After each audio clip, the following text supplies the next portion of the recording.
हे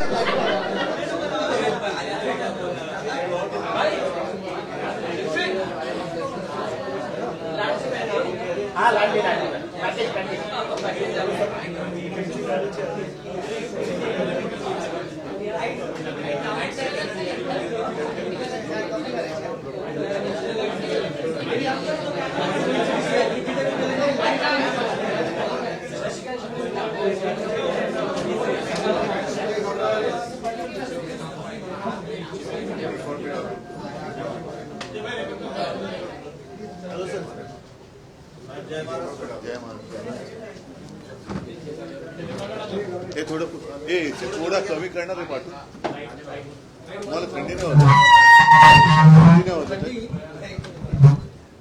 हे थोडं एसी कमी करा ना तिकडनं उडारी पडेल नाही नाही असं नाही लोकशाही दिसतच नाही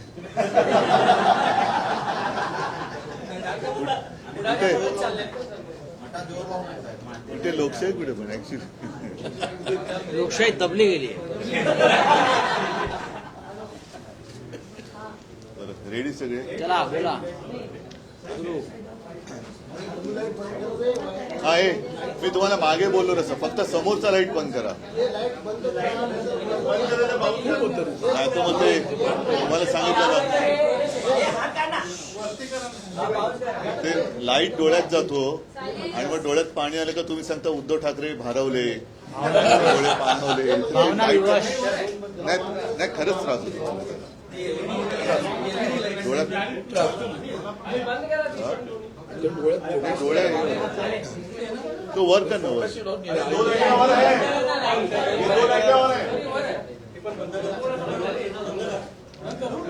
जरा प्लीज हा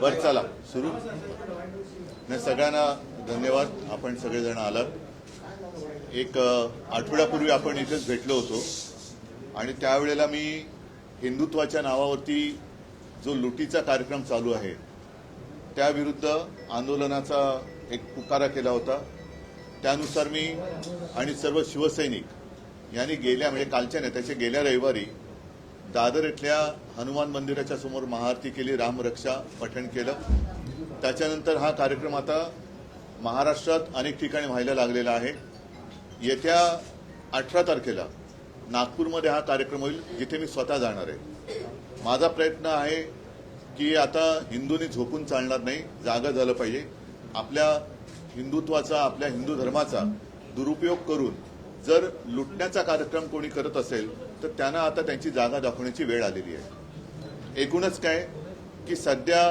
देशामध्ये फार विचित्र परिस्थिती आहे मी मागेही बोललो होतो कदाचित तुमच्याशीच बोललो होतो का आणखीन कुठे बोललो होतो कल्पना नाही मला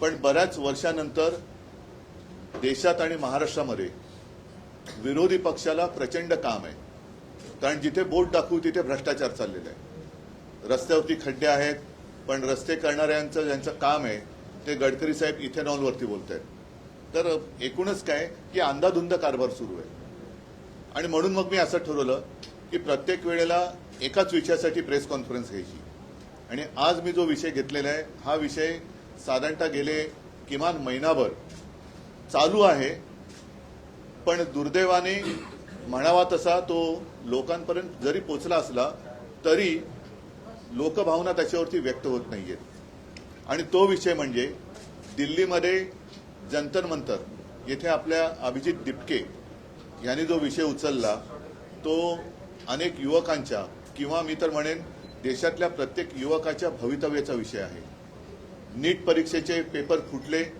त्याच्यानंतर अनेक विद्यार्थ्यांनी आत्महत्या केल्या कोणी त्याच्याकडे लक्ष दिलेलं नाहीये सरकारला वेळ नाहीये सत्ताधारी पक्षाला इतर पक्ष फोडाफोडीमध्ये जास्त रस आहे पण जिथे देशाचं नशीब फुटतंय विद्यार्थी आत्महत्या करतायत त्यांच्याकडे लक्ष द्यायला त्यांना वेळ नाहीये आणि मी आजची जी पत्रकार परिषद घेतलेली आहे ती त्या आंदोलनाला आणि सोनम वांगचुक यांना पूर्ण पाठिंबा जाहीर करण्यासाठी मी ही प्रेस कॉन्फरन्स घेतलेली आहे सोनम वांगचुक एक मला येऊन भेटून गेल्या महिन्यामध्ये नेहमी मला त्यांच्याबद्दल एक आदर राहिलेला आहे. त्यांच्या खरं म्हटलं तर बुद्धिमत्तेचा देशाने उपयोग करून घ्यायला पाहिजे. पण अशाही व्यक्तीला देशद्रोही ठरवून तुरुंगात टाकलं जातं. आज ती व्यक्ती तिकडे आमरण उपोषणाला बसलेली आहे. दिवसागणिक त्यांची तब्येत खालवत चाललेली आहे. 16 दिवस झाले. मी 4 दिवसापूर्वी मुद्दामून अरविंद सावंत यांना त्यांच्या भेटीसाठी पाठवलं होतं. मी फोनवरून त्यांना विनंती केली की सोनमजी तुम्ही प्राणांतिक उपोषण करू नका, कारण तुमच्यासारख्या व्यक्ती या देशाला पाहिजेत आणि सरकारला काय पडलेलं नाही. अशा एक व्यक्ती जर आपणहून जात असतील तर सरकारला ते हवंच आहे असं नाईलाजाने मला म्हणावं लागतंय. आज कोणाच्या लक्षात असेल किंवा नसेल, 2018 साली JD अग्रवाल यांनी गंगेसाठी आमरण उपोषण केलं होतं. मला वाटतं 115 दिवसाचं उपोषण होतं. काय होतं त्यांच्या उपोषणाचा विषय? स्वतःसाठी काय मागत होते का? तर गंगेमध्ये जे काय सगळं बट्ट्याबोळ झालेला आहे गंगेचा, त्याबद्दल त्यांनी ते उपोषण केलं होतं. त्यांनी प्राण सोडला. कोणी त्याची तशी म्हणावी तशी दखल घेतली नाही. गंगेत अजूनही त्याच्यानंतर कोरोना आला, गंगेमध्ये मृतदेह सोडले गेले, सगळं बट्ट्याबोळ चाललेला आहे. आणि आज देखील सोनम वांगचुक यांची प्रकृती ही दिवसागणिक खालवत चाललेली आहे. मी तर म्हणेन आज आता असा एक क्षण आलेला आहे, जरी मी या एका विषयासाठी प्रेस कॉन्फरन्स घेत असलो तरी सगळ्या जणांनी सगळे विषय घेण्याची आवश्यकता आहे असं नाही. मात्र एखादा विषय जरूर असा असायला पाहिजे की त्याच्यावरती देशातल्या सर्व राजकीय पक्षांनी एकत्र यायला पाहिजे. मी अजूनही तिथे कोणी पक्षाचे झेंडे घेऊन जावे या मताचा नाहीये, कारण अभिजित दिपके हा युवक देशातल्या युवकांचा आवाज तिकडे उठवतोय आणि हे युवक जे आहे हे सुशिक्षित आहेत. म्हणजे आज सकाळी मी ते सोशल मीडियावरती बघितलं, ते असेल तर भयानक आहे. कारण 20 तारखेला मला वाटतं त्यांनी मोर्चा आयोजित केलेला आहे आणि अभिजित दिपकेने असा एक दावा केलेला आहे की येत्या 20 तारखेच्या आत काही गुंड तिकडे सोडून हिंसाचार माजून हे आंदोलन उधळून लावण्याचा काही जणांचा प्रयत्न आहे. हे फार हिणकस आणि नीच वृत्तीचे लक्षण आहे. एकूणच सोनम वांगचुक आहेत, अभिजित दिपके आहे आणि सगळे जे काही युवक आहेत हे कोणासाठी लढत आहेत? देशातल्या सर्व युवकांनीच नव्हे तर त्यांच्या पालकांनी सुद्धा जागं झालं पाहिजे की अरे, आत्महत्या करणारा हा जरी त्यांचा मुलगा होता किंवा त्यांची मुलगी होती, पण कदाचित उद्या आपल्यावरती वेळ येऊ शकते. हा विषय राजकीय पक्षाचा नाहीये, राजकारणाचा विषय नाहीये, हा देशाचा विषय आहे. आणि त्यासाठी मला असं वाटतं देशभर काही ना काहीतरी आता मी म्हणेन मग प्रत्येक राजकीय पक्षाने देशभरामध्ये आपापल्या राज्यामध्ये त्यांच्या समर्थनार्थ काहीतरी केलं पाहिजे. कारण देश जोपर्यंत जागा होत नाही तोपर्यंत या बेफिकीर सत्ताधाऱ्यांना त्यांची जागा कळणार नाही. काय मागतायत सोनम वांगचुक? काय सरकार त्यांच्याशी जाऊन बोलले तरी का? मला आठवतंय जेव्हा अण्णा हजारे तिकडे उपोषणाला बसले होते तेव्हा सुषमा स्वराज यांनी एक भाषण केलं होतं. ते भाषण आजही उपलब्ध असेल. निदान त्यावेळेला त्यांच्याबरोबर चर्चा तरी झाली होती किंवा असावी असं मला वाटतं. तुम्हाला आठवत का? आता विलासराव देशमुखांची नियुक्ती केली होती. विलासराव देशमुखांची नियुक्ती केली गेली होती. आता कोणी तिकडे ढुंकून बघायला नाहीये तयार. काय फरक काय पडतो? जर एखाद्या व्यक्तीकडनं एखादं काम नीट होत नसेल तर त्या व्यक्तीला बदलण्याची मागणी होत असेल की जिच्यामुळे लाखो विद्यार्थ्यांचं भविष्य हे बर्बाद होत असेल तर त्या व्यक्तीला बदलायला काय हरकत आहे? ह्याच्यामध्ये कमीपणा काय? धर्मेंद्र प्रधानांचा राजीनामा घेऊन तिकडे जर काय सक्षम व्यक्तीची नेमणूक केली गेली तर याच्यात कमीपणा मानण्याचं कारण काय? जे विद्यार्थी जागून, आणि मी बघतोय की अनेक पालक सुद्धा अतिशय म्हणजे संतापलेले आहेत. त्यांनी त्यांच्या आयुष्याची पुंजी लावून माझा मुलगा, माझी मुलगी शिकली पाहिजे, सुशिक्षित झाली पाहिजे, मोठी झाली पाहिजे, मला शिकता नाही आलं पण माझा मुलगा किंवा मुलगी शिकली पाहिजे, त्या मुलाचं संपूर्ण शिक्षण आणि त्यांची आयुष्यभराची पुंजी ही एका याच्यात बर्बाद होते आणि कोणाला काही पडलेलं नाहीये. बरं, त्याच्यात आणखीन आता हे बोललं तर पुन्हा महाराष्ट्राचा अपमान होईल असं मुख्यमंत्र्यांना वाटू शकतं. कारण या नीट परीक्षेचं जे काही पेपर फुटीचं केंद्र आहे हे महाराष्ट्रामध्ये होतं. अटका झाल्या, पुढे काय? मी एकूण एका पाठोपाठ एक पेपर फुटत आहेत. त्याच्यानंतर आपल्या महाराष्ट्रातल्या शिक्षण मंत्र्यांच्या घरासमोर सुद्धा आंदोलनं झाली. तर कोणाला कारभाराची काही चिंता नाहीये. देशात काय चाललंय त्याच्याबद्दल काही पर्वा नाहीये. आम्ही आपले परदेशात फिरतो, आम्हीच आपले भाडीचे तट्टू आणून आमचं स्वागत करून घेतोय आणि सगळं काय आबादी आबाद आहे असं भासवतोय. हे मला वाटतं चांगलं लक्षण नाही. आज परत एकदा सांगतो, मी शिवसेनेतर्फे सोनम वांगचुक आणि या मुलांच्या आंदोलनाला पूर्ण पाठिंबा जाहीर करत आहे आणि ज्या ज्या वेळेला शक्य असेल, जिथे आम्ही उतरण्याची गरज असेल तिथे महाराष्ट्रभर आम्ही तर उतरूच.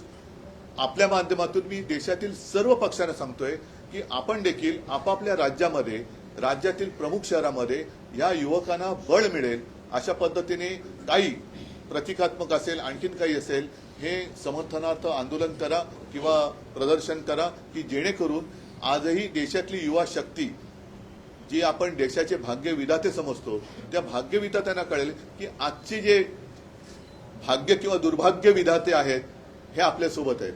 उद्धवजी, तुम्ही दिल्लीत जाऊन पाठिंबा देणार सहभागी होणार आहे का शिवसेना? ऐका, मी 20 तारखेच्या मोर्चात सहभागी सगळ्यांनी व्हावं असं म्हणालेलं नाहीये. ज्यांना जायचंय, मला जायचं वाटलं तर मी जरूर जाईल, परंतु किमान मी जिथे आहे तिथे तरी मी काहीतरी करावं.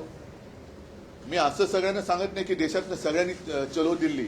नाही, तुम्ही जिथे आहात तिथे तर उभे राहा. मी मुंबईत आहे, मी मुंबईत तर उभा राहिलो पाहिजे.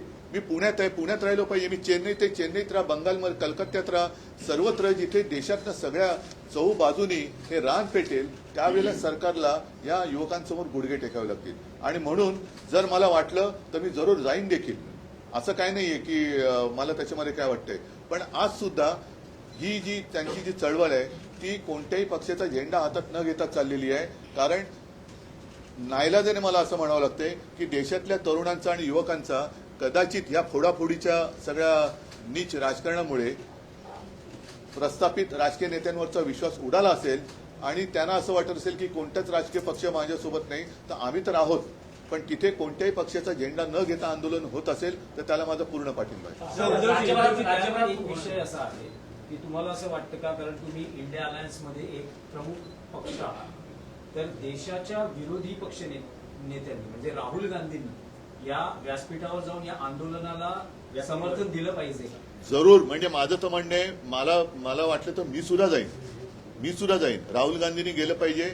देशातील ज्यांना असं वाटतं, मग अगदी भारतीय जनता पक्षातले असले तरी, जसं मी राम रक्षा आंदोलनात भाजपच्या कट्टर कडवट हिंदुत्ववादींना आवाहन केलं होतं की ज्यांना हिंदू धर्माबद्दल प्रेम आहे त्यांनी सहभागी व्हावं, तसंच आज देखील मी पक्षाच्या पलीकडे जाऊन ज्यांना या देशातल्या युवकांबद्दल एक आस्था आहे, तो कोणत्याही पक्षाचा असो, पक्षाचे जोडे बाजूला ठेवून तिथे जावं अशी माझी सगळ्यांना विनंती आहे.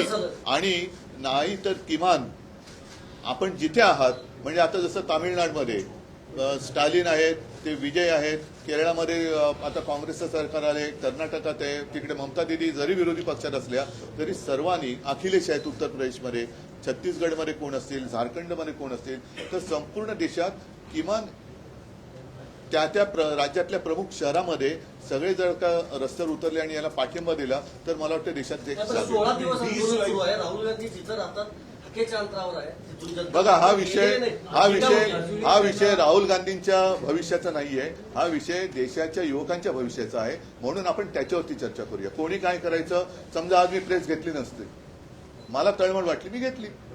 जेव्हा अभिजित दिपकेनं आंदोलन सुरू केलं होतं त्यावेळी संजय राऊत यांनी एक फोटो केला होता की अभिजित दिपके आणि नरेंद्र मोदी यांच्या संदर्भातला तो आणि भेट झाली असं म्हटलं होतं की कुठेतरी भाजप पुरस्कृत हे आंदोलन आहे अशा प्रकारचे त्यावेळी त्यांनी तो ट्विट केला आणि त्या ट्विटमुळे त्यांच्याबद्दलचा जो संभ्रम होता तो दूर झाला आणि त्याच्यानंतर भारतीय जनता पक्षाची जी एक वृत्ती दिसते, असंवेदनशीलता, ही जाहीर झाली.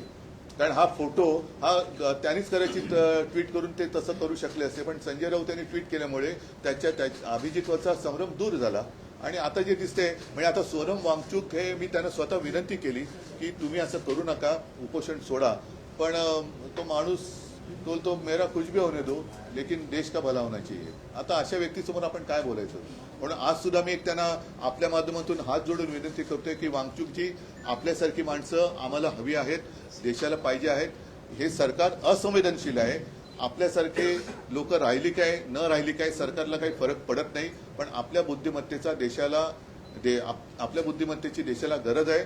कृपा करून उपोषण सोडा. आम्ही सगळे किंवा आपण सगळे एकत्र मिळून या देशाला सांभाळू. मागच्या काही वर्षांपासून एक पांडा पडतोय. शेतकऱ्यांचं आंदोलन असेल किंवा कुणाचंही आंदोलन असेल, महिनो ते चालत राहतं. परंतु सोनम वांगचूक यांचं आंदोलन हे आमरण उपोषण आहे आणि पुढे जाऊन असं काही बरोबर होऊ नये यासाठी तुम्ही विरोधी पक्ष म्हणून सरकारवरती, केंद्र सरकारवरती सुद्धा दबाव आणण्याचा प्रयत्न करणार आहात का? कोणाशी मी बोलणार आता आहात? जे बोललो तर तेच आहे. नाही, मग अधिवेशन जे चालू होतं, संजय राऊत संसदेचं अधिवेशन 20 सुरू होते. तारखेला पार्लमेंटच्या पहिल्याच दिवशीचा विषय पार्लमेंटला घेतला. आज पार्लमेंट सुरू होतंय. हो, खासदारांची हा काय बोलणं? मग 20 तारखेला आमचे खासदार तर या विषयावरती दणानून सोडतीलच, संसद दणानून सोडतील. राहुलजी पण पण त्यावेळेला राहुलजींना सुद्धा मी विनंती घेताय. करतोय, सर्व पक्षाच्या खासदारांना सांगतोय, अगदी भारतीय जनता पक्षाच्या खासदारांना सांगतोय की तुमच्यात जर माणुसकीचा एखादा अंश शिल्लक असेल तर ह्या आंदोलनात सहभागी व्हा. नाही, पण उद्धवजी असं म्हटलं जात आहे की प्रेस कॉन्फरन्स मध्ये 3 लोक नेहमी असायची, 2 खासदार तुमचे आणि माझे ठीक आहे. आता मला असं वाटतं की चला. हा विषय संपूर्ण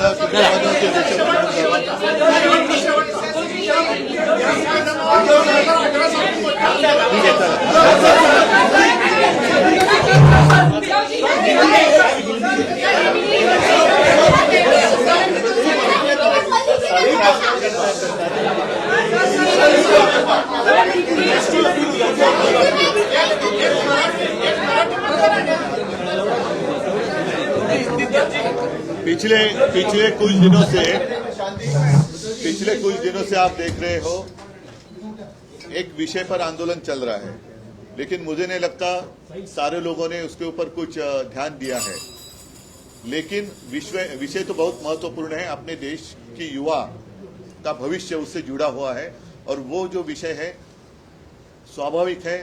नीट की जो एग्जाम थी उसके पेपर लीक के बारे में है. अभिजीत दिपके जो अमेरिका में रहते थे, अपने पढ़ाई के लिए गए थे, उन्होंने वहां से आवाज उठाई, लेकिन हमारे देश में से किसी ने आवाज उठाई नहीं थी. वो अमेरिका छोड़कर यहाँ आए, आवाज उठाई. एक कॉकरोच जनता पार्टी नाम से उन्होंने एक आंदोलन शुरू किया और आप देख रहे हो कि बहुत ही सपोर्ट सोशल मीडिया पर उनको मिल रहा है. आज मैं आपके साथ इसलिए बात कर रहा हूं क्योंकि पिछले 15 दिनों से सोनम वांगचुक जी वहां अनशन पर बैठे हुए हैं. दिन ब दिन उनकी तबीयत है वो कमजोर होती चली जा रही है. मैंने प्रयत्न किया, 4 दिन पहले अरविंद सावंत जी को मैंने वहाँ उनको मिलने के लिए भेजा था और तब मैं स्वयं उनके साथ मैंने फोन पर बात की थी, विनती की थी कि सोनम जी आप जैसे लोगों की हमें और देश को जरूरत है, कृपा कर कर अनशन छोड़ो. लेकिन मानने के लिए तैयार नहीं. सरकार तो कुछ परवाह नहीं है, ना ही उनके साथ बात करने की कोशिश कर रही है, ना ही जो युवा है, बहुत सारे युवाओं ने खुदकुशी भी की है, लेकिन सरकार उनकी तरफ देखने के लिए भी तैयार नहीं है. और इसलिए मैं चाहता हूं कि अब समय आया है पूरे देश में अपने अपनी पार्टी का जो एजेंडा है बाजू में रखकर हम सारे लोग इकट्ठा आकर वो जो आंदोलन चल रहा है उसका समर्थन करें. और वो इसलिए करें क्योंकि ये सिर्फ एक पार्टी का एजेंडा नहीं है, अपने देश का भविष्य का विषय है. और देश के भविष्य के लिए आज जिनके कंधों पर जिम्मेदारी है वो अपनी जिम्मेदारी नहीं उठाएंगे तो देश की स्थिति बड़ी बुरी हो सकती है, खराब हो सकती है. और मैं आज खुलेआम सोनम वांगचुक जी को और दिपके को मेरा समर्थन दे रहा हूं. अगर जरूरत पड़े तो मैं भी दिल्ली जाऊंगा, लेकिन मैं आज आपके माध्यम से पूरे देश के जितने सारे राजनीतिक पार्टियां हैं उनको यही कह रहा हूं, आप जहां भी हो, जिस राज्य में हो, जिस शहर में हो, आप बाहर आइए और समर्थन के लिए कुछ ना कुछ जरूर करिए. आपकी जो सांसद है, तीनों सांसद वो इस प्रोटेस्ट का हिस्सा बने. मेरे सांसद ही नहीं, मैं सारे सांसद जितने कितने 550 सबको मैं और राज्यसभा के सबको मैं ये सवाल पूछ रहा हूं या रिक्वेस्ट कर रहा हूं. रिक्वेस्ट शब्द जरा अच्छा है कि अगर आप में जरा भी इंसानियत बाकी रही हो तो आप इस आंदोलन का समर्थन करें. उद्धवजी